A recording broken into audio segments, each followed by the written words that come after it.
இருந்து பின்விளையானவர். அமைதியின் வருவமாய் அக்னி சிறக்க கல்வித்தவர்.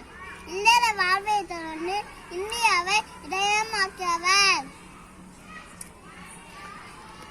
எளிமையானவர், ஏவுகணை நாயகன். தூங்குமாறு வருவது கனவல்ல, உன்னை தூங்க விடாம சேவன கனவு என்று சொன்ன